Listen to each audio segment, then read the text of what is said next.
Mastermind on BBC Two tonight at 7:30. Specialist subject now, politics, live with Jo Coburn. It's Monday, it's 12:15 and we're live in Westminster.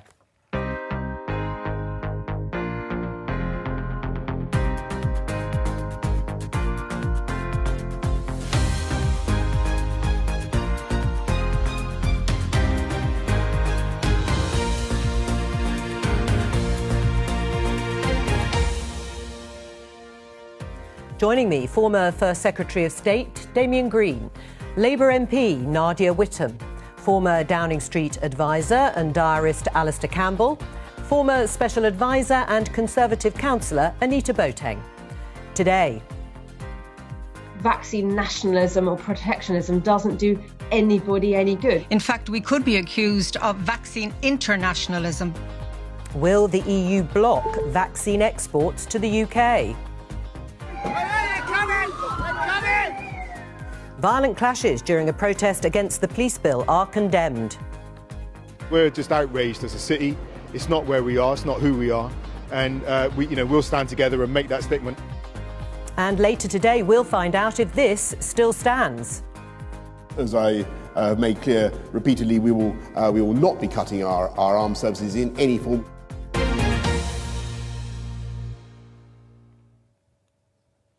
Let's start today's programme with one of the stories you heard there in the headlines and show everybody this headline in the Times newspaper today.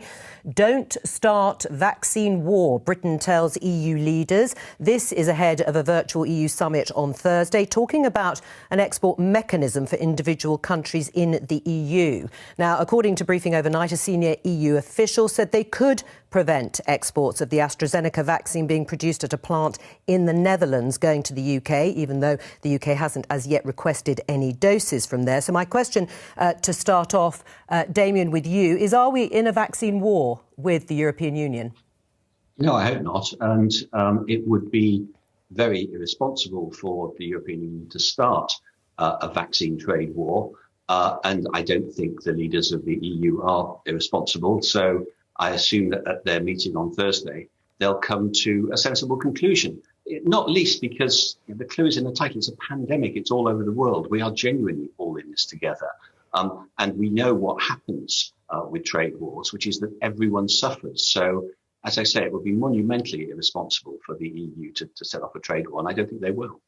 Nadia, do you think we're in a vaccine war with the EU? What we've learned from the pandemic is that this pandemic isn't over for any of us in any part of the world until it's over for everyone in every part of the world. So we need more international cooperation, not less.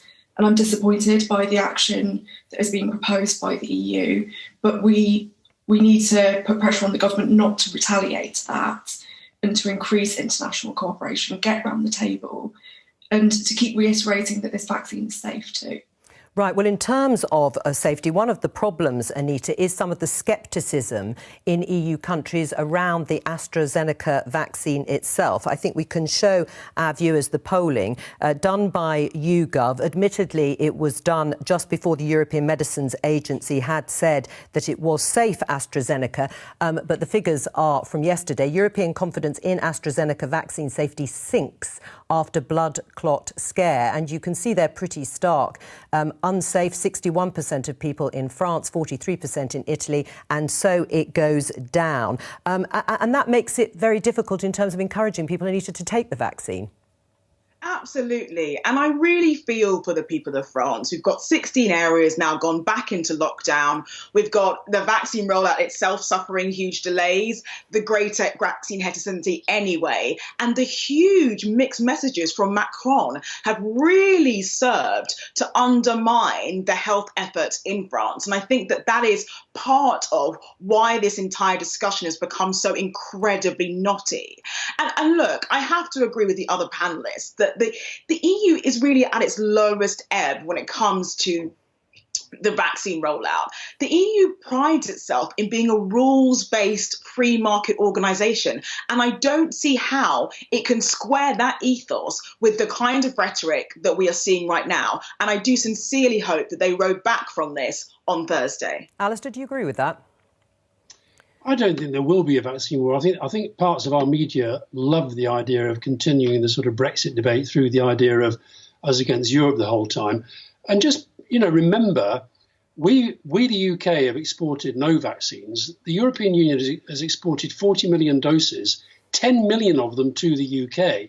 So I think we've just got to calm down a bit. It's an incredible success story, both the discovery and the development of the vaccines, the fact that so many millions of people have already had them, and it's going to be absolutely crucial to sorting out COVID. Along the way, there are going to be all sorts of difficulties. It's an incredibly complicated supply chains we're talking about. That's why actually I don't think there will be a kind of trade war, because it will provide a sort of nationalist vaccine war, because it will absolutely, it will tear apart these incredibly complicated supply lines. And of course, there's politics involved in this at times, but I really don't believe that this is going down the road that that's been ramped up across the media today. Right. I mean, Damien, you were looking slightly sceptical there at the figures, perhaps, that Alistair said, but it is true, I think, over 40 million doses exported from the EU. I was slightly raising my eyebrows at Alistair's statement that the EU had exported. Actually, these are all vaccines developed by private companies, and I think that private companies should fulfil the contracts they've signed, which they're doing their best to do. And I think that the rule of law and actually fulfilling the contracts is a really important underpinning, not just of trade in vaccines, if you like, but trade in everything. And I echo Anita's point. The EU is a rules-based organisation. The rules are that AstraZeneca has signed contracts with Britain and with other countries, and they should be allowed to fulfil those contracts to the best of their ability. That way, we will get the maximum speed vaccine rollout all over the place. And the problems that there have been in some other European countries with vaccine rollout are absolutely nothing to do with Britain. I mean, just finally, Alistair, the trial results, as you will know, from the US have come out today. Good news for AstraZeneca, extremely effective and safe, says the regulator there. How do you think that makes the EU look on the international stage? I honestly think, Joe, we're trying to politicise this too much. First of all, if you really want to pick on a country that doesn't export, then it's the United States, who sit on millions of doses.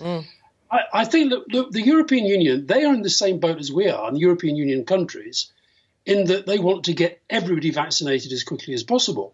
And Damien's right. I'm not talking about the EU exporting, but they're being exported from the EU. There's no ban on them being exported. Yes. And I believe that there will be. And also, I saw a report on French television news last night where, it was only a vox pop and it was just people standing there, but they talked to people queuing to get their vaccinations.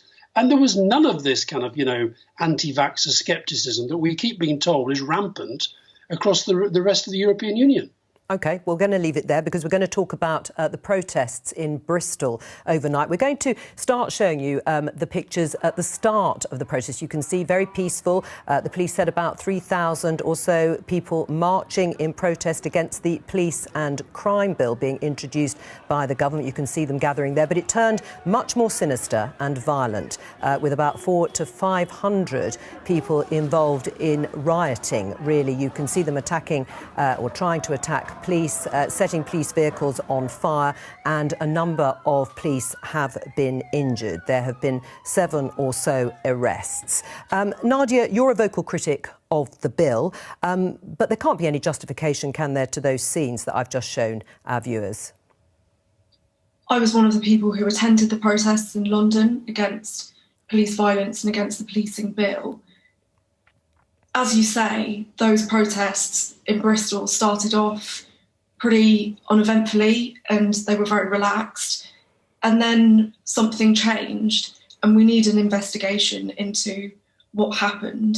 And it's not appropriate for me to comment on that until there's been an investigation, because there has also been footage and reports of police violence, police using batons against protesters, horses and police dogs. What we've got to be asking is why this is happening in the first place. And this is happening because Priti Patel is introducing the policing bill, another step in our descent into authoritarianism. And it's a bill that would massively reduce and even criminalise the right to protest. it would criminalise Gypsy, Roma and traveller communities. And it could mean up to 10 years in prison for damaging a statue, while we still have as little as 4 years for rape. That's what people are angry about. And I think that these scenes are a symptom of the powerlessness that people have been feeling, particularly young people. Well, what do you think, particularly on that last point, Damien? I think that answer was disgraceful, I'm afraid to say. It's trying to blame the police or the government for the fact that a few hundred people, hooligans, tried quite deliberately to attack the police, to take over what had been a peaceful rally, as so often sadly happens. So a few hundred extremists came there with the intent to cause mayhem and succeeded. And they need the full power of the law against them. And I think trying to blame the police and still more the Home Secretary for that is appalling. That's just not the case. You've got to condemn that type of violence. We can have civilized democratic debate about the powers in the police bill, which incidentally are not at all, as Nadia has just described them. They are a sensible mixture of measures, some of which extend to static demonstrations, the powers the police already have over marches, and some others of which improve rehabilitation of offenders and so on. So there's a lot of very good stuff in the police bill. But whatever you think about the police bill, you have to condemn the type of violence we saw in Bristol last night. Nadia, do you want to condemn the violence you saw in Bristol last night? Until we know what happened, I'm not going to get in the business of condemning people, but we need to remember what this is fundamentally about. And it is about a bill that is taking away people's rights. And this is a response to that. The things that people object to most about the scenes that we saw last night, things like setting vehicles on fire, breaking windows, those things are already rightly criminal offences, and that's not what the bill aims to stop. This bill is about criminalising the right to protest, criminalising certain communities, and it represents a descent into authoritarianism. And no matter what your thoughts are on the scenes in Bristol last night, which still need to be investigated, we need to unify in condemning this bill. Damien? Well, I don't condemn this bill, and indeed, until 2 days before it was put before Parliament, Labour weren't going to vote against it. But as I say, my ultimate point, I'll happily debate the merits of the police bill. But you have to start in a democratic society, in a peaceful society, from a position that people who set out to cause violence, to attack police officers, are wrong and need to be condemned. Right. Alistair, the scenes that we have shown and that you will have seen too, do they undermine the campaign that Nadia is talking about, the campaign, legitimately in her mind, against the policing bill? The police bill, I should say. I think they do. And I think also there's a danger that they'll be, if you like, exploited in future debate about it. I mean, I condemn the violence unreservedly. And I feel real sympathy for the police at the moment. They're damned if they do and they're damned if they don't in relation to COVID protesting. They're also, I think, they've been put in a totally invidious position. The Police Federation had a survey, I think it was last week or the week before, that 1 in 10 police officers thought that the guidelines they were trying to explain to the public were clear. But I think, and all this idea that, AC, AB, all cops are bastards, all cops are not. And most cops actually are decent people doing a very, very difficult job. Now, all that being said, I think the police bill, I agree with Damien, I think there are some good parts to it. I agree with Nadia that there are some terrible parts to it. And I think the terrible parts that have provoked an awful lot of people have been put there partly to provoke people. I was speaking to one of Damien's colleagues last week. I won't say who it is. He wouldn't thank me. But he said, you've got to understand a lot of what this government is doing now is to wind people like you and me up. Now, what I would say is on this, argue the merits of the case. It is wrong in a democratic society like ours to try to curb the right to protest, which the government is trying to do. It is also wrong then to try to use that as an excuse to turn violent against the police who are there to protect us all. All right. Before I move on, no more swear words if possible, just the time of day. On to you, Anita. The Mayor of Bristol, Marvin Rees, says we shouldn't allow a small minority to prevent legitimate criticism of the bill. Do you agree with him on that? I mean, this is extraordinary. I think the Mayor of Bristol was really clear. He said this was selfish, he said it was self-indulgent, and he said it was self-centred. That's his words on the violence that we saw last night. But we have a sitting Labour MP that is refusing to admit that this was selfish and dangerous behaviour, and actually seems to be insinuating some kind of conspiracy that perhaps was instigated by the police. And I think this is really, really irresponsible language and honestly quite remarkable. On the issue of substance, I mean, I really do think that we're going to have further debates about this legislation, and I absolutely take the point that, you know, there are elements of this bill that are going to be subject to further debate. But I think Alistair is also pretty ungenerous in seeing this as a game. This is a serious issue, and I don't believe that the Conservative government is throwing points into legislation in order to provoke a political reaction. I think that really it's in keeping with what the public want to see, which is a bit more robustness around what kind of society they want people to lead. They want to be tougher on sentencing. They want to be tougher on sexual assault. And I think we're seeing that coming through this legislation. And I think to sort of this, it's a 300-page bill, and in it is not a series of games for the Conservative Party All right, before I come back to Alistair, though, Nadia, do you want to take this opportunity now, having listened to the rest of the panel? Keir Starmer, your party leader, has also condemned the violence, along with the Mayor of Bristol. Do you want to condemn the violent scenes that we have just shown all our viewers from last night?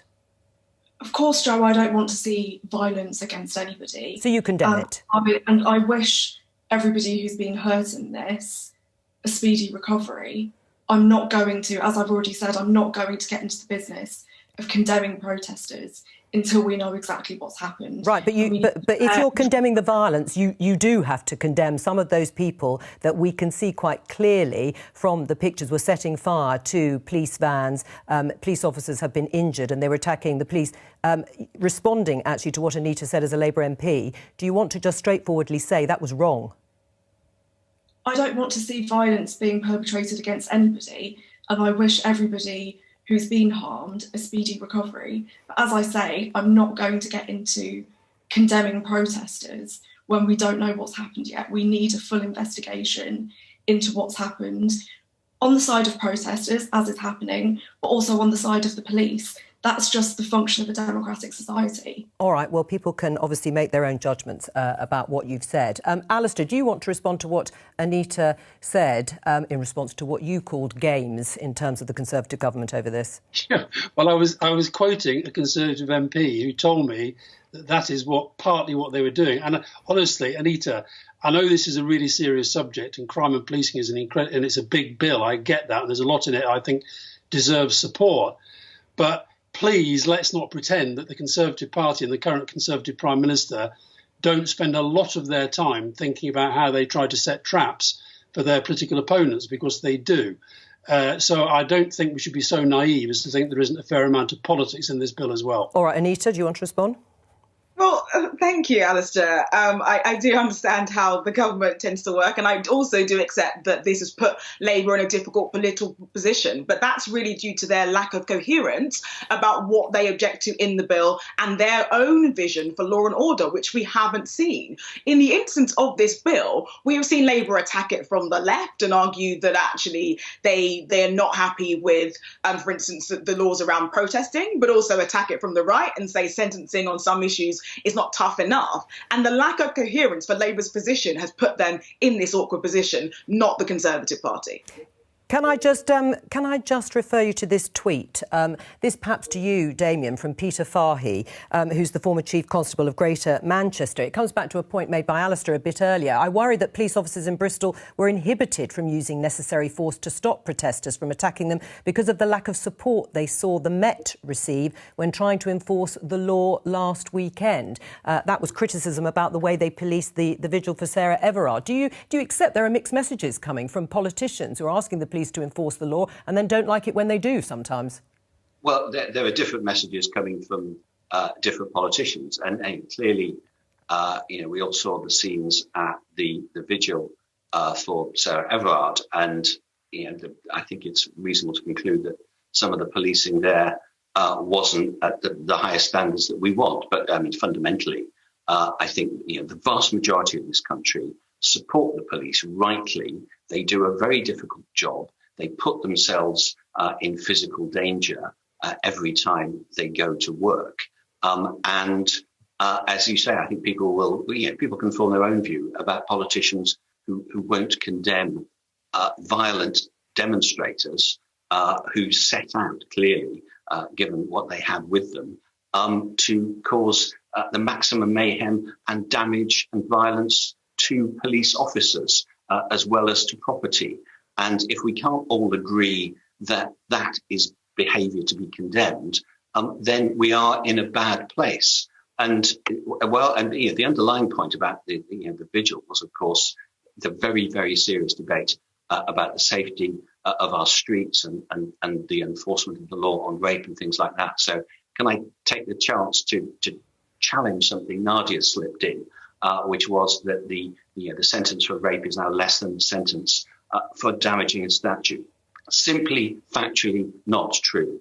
The maximum sentence for damaging a statue is 10 years under this bill. The maximum sentence for rape is life, and it should be. Rape is one of the most disgusting crimes that people commit, and it deserves the full power of the law, and it gets it. Do you accept that, Nadia? The maximum sentence for rape is life?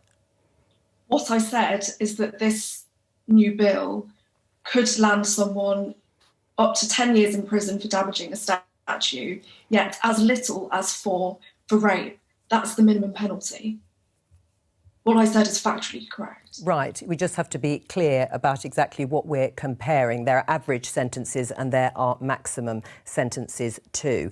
We're going to move on and talk about the armed forces. This headline in The Times: Tories to cut army by 10,000 troops despite election pledge. An election pledge made by Boris Johnson in December 2019. Let's have a listen to the Prime Minister himself on this.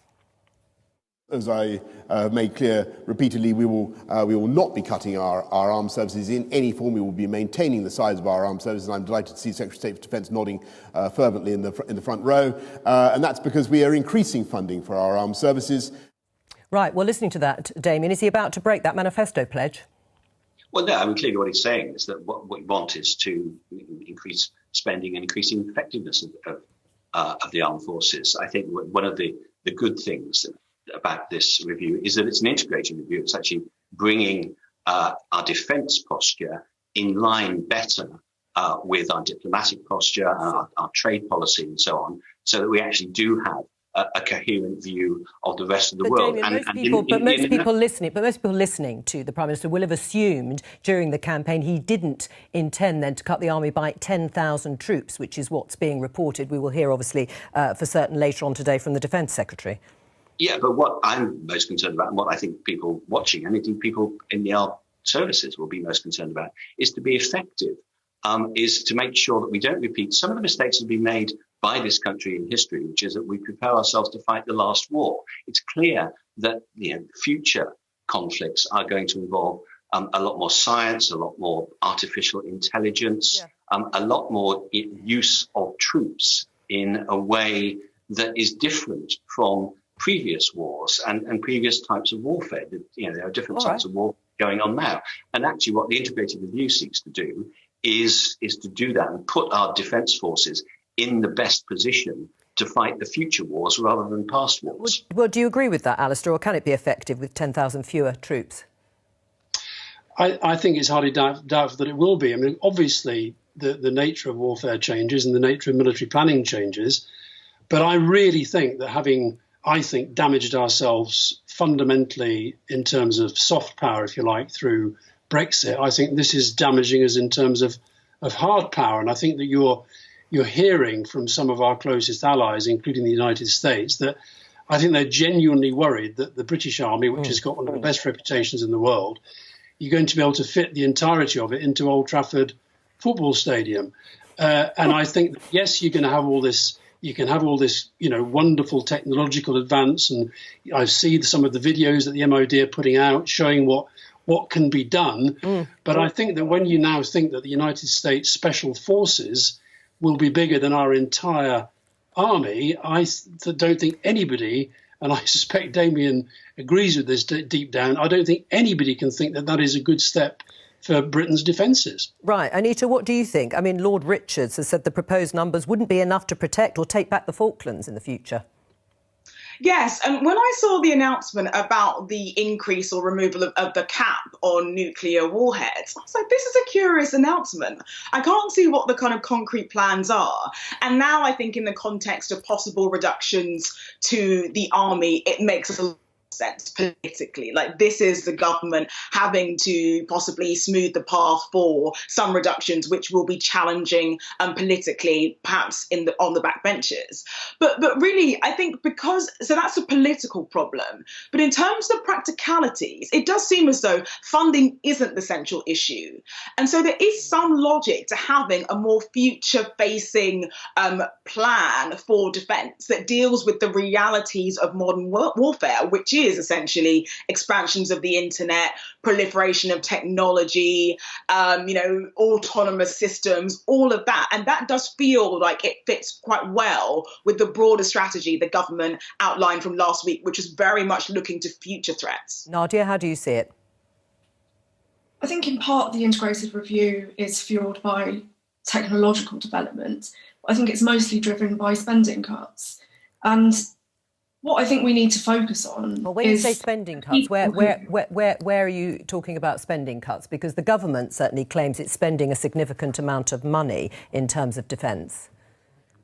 Yet the army is shrinking. Right, yeah, in terms of the numbers, right. And I think the point that we need to be making here is that this is about people. So we need to look at the reasons why the army struggles to recruit, and we need to look at the support that is available to our troops and veterans, mental health support, support with accommodation. The rates of homelessness for people when they leave the army is extremely high, and that's what I want to see more funding for. I'm really concerned about more money for nuclear weapons and expansion in Trident. I don't want to see that happen, particularly not when we're saying that we can only afford a 1% pay rise for nurses, which in real terms is a pay cut, of course. We need to be thinking of future generations, people of my generation who don't want to see a world of nuclear weapons, and this does the opposite of the direction that we should be moving. I mean, the priorities are wrong, Damien. Well, I think we have defence forces to keep us safe, and to keep us safe, they need to have modern weapons to deter our enemies. That's what the nuclear deterrent is. It's a deterrent. Yeah, but do you increase the number of warheads? I mean, having them is one thing, but you're proposing increasing them. Well, yes, because we're increasing the cap on the ultimate number, because defence changes over time as well, and it may be that we need more than we needed before to be sure that it can still act as a deterrent. So I think that's the reason behind that. But I think overall, to have, first of all, defence forces that can act as a deterrent for what we now know our adversaries are planning, but to put that in the context of a new global British approach, where you'll see that there's more emphasis now on the Pacific region, on other parts of the world, and to make sure that our foreign policy and our defence policy are aligned in that respect, will mean that we do spend the money more effectively. And indeed, as you say, we are spending more money. The idea that this is anything to do with cuts is from a low bar. NATO commitments. Yes, but I think there'll be many on the defence side who say, well, that's after years of cutting defence budgets. So it is coming from a low bar in their view. Can I say something else? Alistair, yes. I was just going to make the point. I think that clip that you played from Boris Johnson was at the manifesto launch. It was. And I think that's the other thing, is that the Tory manifesto seems to have no significance whatsoever. You had the overseas aid commitment that has just been sort of thrown over, and it looks like that's that. And now you've got this. And, you know, and fair enough, Anita, you can say that Boris Johnson doesn't play games the whole time, but I really think Damien talked about us being in a sort of bad place. I think we're in a very bad place when the governing party actually doesn't seem to give much of a damn whether it breaks manifesto promises or not, and nobody seems that bothered about that. Right. Well, Anita, is it worth the paper it was written on? Well, I think the purpose of a manifesto is to say what you want to do given the world as it is a year ago or a year and a half ago now. But the reality is there's lots of things, quite dramatic things the government hasn't done because they weren't in the manifesto because, for instance, COVID wasn't a huge issue. And there'll be some differences to how... Sure. What was Pardon? that? I say we'll be hearing a lot of that as they break promise after promise after promise. I think that's going to become a very, very convenient excuse for them. Anita? But I mean, you know, I have to say, this is the party of, you know, strong defences, and they're cutting the army by this scale. And I was talking to somebody who's pretty senior in the military recently, who was saying that, you know, they'd be very worried about fighting any. Somebody mentioned the Falklands earlier, but they were going through the sorts of conflicts where we really, really, I think, are going to struggle. And I don't think this should be treated lightly at all. All right, we're going to move on because we're going to talk about the Labour Party. And we're going to talk about Keir Starmer because we're heading towards a year of Keir Starmer's leadership running the party. He's been inundated with advice. We have Ian Watson here, political correspondent, who's spoken to a number of politicians on and off the record. Ian, I'm just going to show everybody this BBC News, your story. Mandelson, Peter Mandelson, architect of New Labour, one of them, urges Starmer to begin Labour policy review. What's he talking about? That's right, Joe. Obviously, Peter Mandelson has been an advisor over a long number of years, but more recently has been talking to some of Keir Starmer's team, and he's suggesting two things. Firstly, he believes that Keir Starmer still has, as he puts it, the 2019 manifesto from the Corbyn era around his neck, a very voluminous document, and he can't immediately adopt a whole range of new policies this far from a general election. So his solution is for Keir Starmer to offer up a policy review that puts everything in that 2019 manifesto under question. And this is a similar tactic to Neil Kinnock, in fact, many years ago when Peter Mandelson was none other than his Director of Communications. He had a policy review. It lasted for 2 years, but it allowed the party to move away from left-wing commitments such as unilateral nuclear disarmament to something he would see as more mainstream, and changed the party's prospectus for the forthcoming general election. Interestingly, behind the scenes, Keir Starmer supporters also beginning a hold on the party machine, the National Executive Committee, very crucial.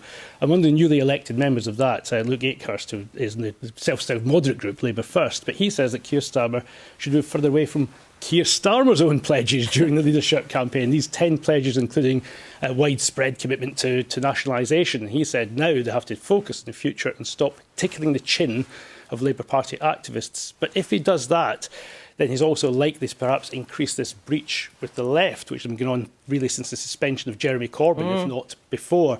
And Laura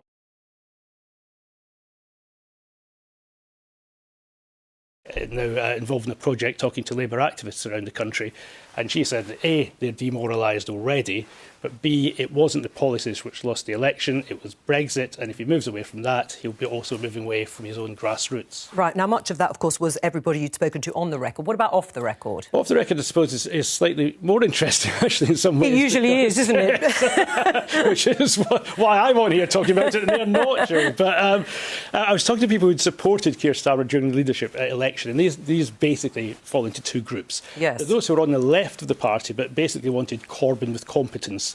They were very keen on the pledges that Keir Starmer made during the leadership campaign, and they're now, naturally enough, finding that they're somewhat disappointed, somewhat disconcerted about the way he's actually been running things, and they're unclear about where he's going to take the party in the future. They're saying, fine to develop new policies, but don't move away from these pledges that you made on nationalisation and so on. Otherwise, there will be that breach.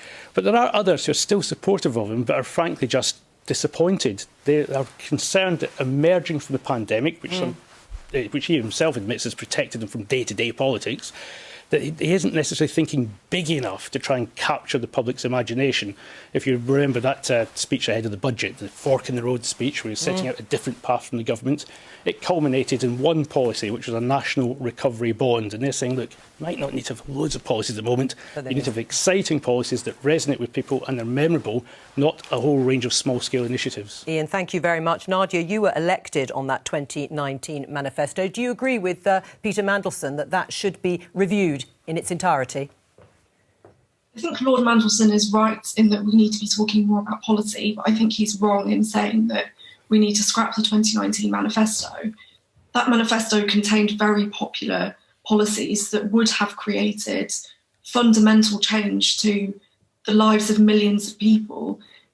When we're looking at the crises that we face, whether it's the coronavirus pandemic, the climate crisis, the rise of the far right, increasing inequality and poverty, these things can only be solved by bold, ambitious solutions, not by tinkering around the edges. And I think that what the pandemic has shown us is that we need that irreversible shift in wealth and power from the super rich who are profiting from this pandemic to the people who are getting us through it, people like my former colleagues as care workers, people like cleaners, nurses, etc. I think Keir is right in his analysis that we really need a post-war settlement and a post-war scale of investment in our recovery after the coronavirus pandemic. I think that we do need to be bolder. So for me, that looks like in 1945, we created the NHS, we created the welfare state. Yes. What we need now is to be creating a national care service, a proper Green New Deal that brings jobs to every part of our country. All right. And Tories' Green New Deal just does not match that. Alistair, do you agree with Peter Mandelson or Nadia? Peter Mandelson for wholesale reform or review of that manifesto? Well, I think that Keir's come in. He's had a pretty tough year for all sorts of reasons, not least the fact that the pandemic has been dominant. I do think that both on Brexit and on COVID, he slightly disabled himself by being, I understand the reasons on COVID why he felt he had to be pretty much supportive of the government. But I think on Brexit, he's allowed himself, in a sense, to be parked because he ended up backing the deal. But I think I think we spend too much time in modern politics focusing on what's gone before. Keir's got to set out a bold vision of the future. And I think rather than think about what we did in 1997, what we did in 1994, what Neil Kinnock did, I think you've got to look at the way the world's changed. It's changed massively. Yes. And I think if you go across all of the generations, it's about, I think sometimes people on the front bench of the Labour Party think that policy means they have to be announcing new policies the whole time. Policy is about how you generate the debates that then lead to the changes in the policy that you want to bring in when you get to an election. And I feel at the moment there's not enough of that going on, that sort of policy, detailed work, argument, if you like, about the state of the world and the kind of ideas we need. Right. I mean, you've got the latest instalment of your diary is looking at the period of Labour in opposition between 2010 and 2015 when Ed Miliband was leader. Yeah. I mean, do you draw any parallels between those Miliband years of opposition and Keir Starmer now? I do, actually, on both sides. I thought, well, it's one of the interesting things about going back over your diaries is you do see sort of patterns emerging. And I do think that, Tony Blair went, Gordon Brown came in, Ed came in, and Ed wanted to signal, quite a big change. And that's fair enough. I understand that, although the book is littered with me arguing with Ed about the need to defend our record, not because of an argument about the past, but an argument about the future. And then, of course, Jeremy Corbyn came in, and there's an even bigger shift. And I think that what you saw was the Labour Party, I think, sort of continuing to behave as almost like we were still the government, when in fact we were in opposition. And the government was then sort of setting out change. Cameron was doing what he did and trying to get rid of the Lib Dems from around his ankles, which he eventually did at the end of this volume when he got power. And I think that the Labour Party, sometimes we talk about learning lessons of the past. I mean, I just think it's really important that the Labour Party understand, if you look at the last 11 elections, it goes lost, lost, lost, lost, Blair, Blair, Blair, lost, lost, lost, lost. Right. Now, that means you've got to have a pretty fundamental rethink. I'm sorry, Nadia, you can't just say, let's go and fight the battle we fought at the last election, because you lost it. Right. Well, Nadia, what's your response to that? And also, because you're the baby of the House, the term we used for the youngest elected MP in 2019, you were a teenager when Ed Miliband was leader. What was your view of the Labour Party then? I was 13 when the coalition government was elected, so gosh, I don't have huge memories of what's contained in the 8th volume of Alistair's diaries, but I did watch series 4 of the thing. I'm not saying that we should fight the battles of the last election. The last election was an election fought on Brexit, which I think was one that would always have been very difficult for the Labour Party. But it was also, it should have been an election about the climate crisis, about increasing inequality, and that has only got worse in the last year. So I'm saying that the solutions to that are bold and are ambitious. And in fact, Keir's 10 pledges that he made during the leadership election were very good. So I think it's about expanding on those and developing them. All right, well, we'll come to the 10 pledges in a moment. I just want to pick up with Anita on this idea of the 2019 election being about Brexit. Well, whichever way you look at it, it was about Brexit to a large extent. I mean, that's also gone to a large extent. So all the focus will be on Boris Johnson's commitment to the newly won seats, formerly of the Red Wall. Without Brexit, winning seats like Hartlepool will be really hard, won't it, for the Tories? Well, I think Hartlepool's a challenge in any case, because ultimately 2019, if you want to argue it was about Brexit, still didn't give the Conservatives that seat. But I think that the Brexit question is sort of a distraction and quite a convenient narrative for Labour, because I think it's about a broader disconnect that was happening between those Red Wall seats and Labour voters. And I think if the Conservative Party can continue to capture some of those ideas that really mattered to those people and voters on the Red Wall, then actually I think we will see continued electoral success, though perhaps not in Hartlepool. Right.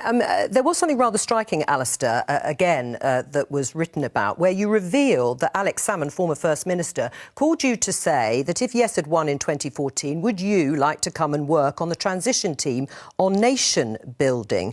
Now, you said no then, as we know, because of your unionist position, but that now you're not so sure. What's changed? No, I said no because I didn't think he was going to win.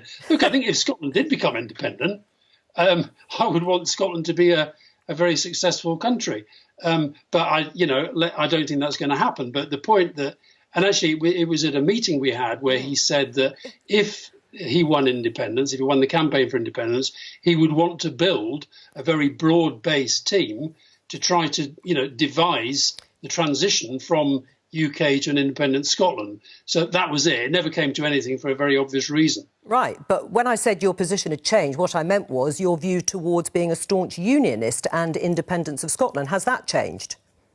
Well, I have a better understanding, put it that way, of why somebody looks at what's happening across the UK. I think Brexit has acted as I think Brexit is a national catastrophe, but I think it's helped the independence cause, and I think Boris Johnson as Prime Minister does as well. Right.